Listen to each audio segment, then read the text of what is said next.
दोस्तों, एक बार की बात है, एक छोटे से गांव में एक गर्म मिजाज वाले व्यापारी रहते थे।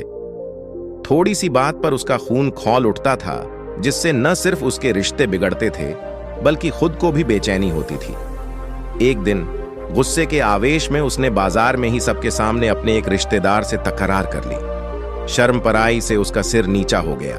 उसी शाम में एक नगर में गौतम बुद्ध का प्रवचन होने वाला था। वीर ने मन ही मन सोचा और बोला, शायद बुद्ध मुझे इस क्रोध पर काबू पाने का कोई रास्ता बता सकें। वह प्रवचन सुनने गया। बुद्ध की शांत आवाज वीर के कानों में पड़ी। क्रोध एक धधकती आग है जो हमें ही जलाती है। इस आग पर काबू पाना ही सच्चा शक्ति का प्रमाण है। बुद्ध ने 4 तरीके बताए जिनसे क्रोध की लपटों को बुझाया जा सकता है। नंबर 1, अपने गुस्से को पहचानो, जैसे जलते हुए दिए की लौ को देखते हो। नंबर 2, गुस्से के कारण को समझो, जैसे दिए में तेल कम होने से लौ कमजोर पड़ती है। नंबर 3, गुस्से के कारण से दूर हो जाओ, जैसे हवा न मिलने पर आग बुझ जाती है। नंबर 4, शांत मन से ध्यान लगाओ, जैसे शांत हवा में दिया टिमटिम करके जलता है। इसके बाद वीर ने बुद्ध की बातें ध्यान से सुनी।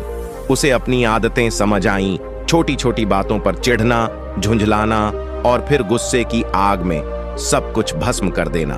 तभी उस रात वीर ने प्रण लिया कि वह इन 4 तरीकों का अभ्यास करेगा। जब अगली बार उसके अंदर गुस्से की लपटें उठने लगीं, तो उसने पहचाना ये फिर वही धधकती लपटें हैं। उसी समय उसने कारण भी समझा। सामने वाला गलती से उसकी दुकान का सामान गिरा दिया था। वीर पीछे हट गया, स्थिति से खुद को दूर कर लिया। उसने कुछ गहरे सांस लिए और अपना ध्यान खींचकर वर्तमान क्षण की ओर लाया।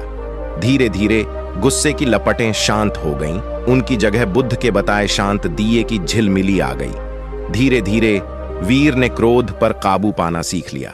गुस्से की जगह पर धैर्य, समझ और दया ने ले ली। उसके रिश्ते सुधरे, व्यापार में भी शांति का वातावरण बना और वीर खुद को सुकून से जीता हुआ पाने लगा। वीर की कहानी का असली मोड़ यह है कि बुद्ध ने न तो क्रोध को दबाने की सलाह दी, न ही उसके खिलाफ लड़ने की। उन्होंने गुस्से की लपटों को देखने, समझने और उनकी हवा कटने देने की बात कही। जैसे दिया खुद ब खुद बुझ जाता है, वैसे ही हमारा क्रोध भी बिना दबाव के शांत हो जाता है जब हम उसे सही नजर से देखते हैं। दोस्तों, अगर यह वीडियो से आपको थोड़ा सा भी ज्ञान मिला हो तो हमारे चैनल को सब्सक्राइब करके घंटी को दबाना ना भूलिएगा। धन्यवाद।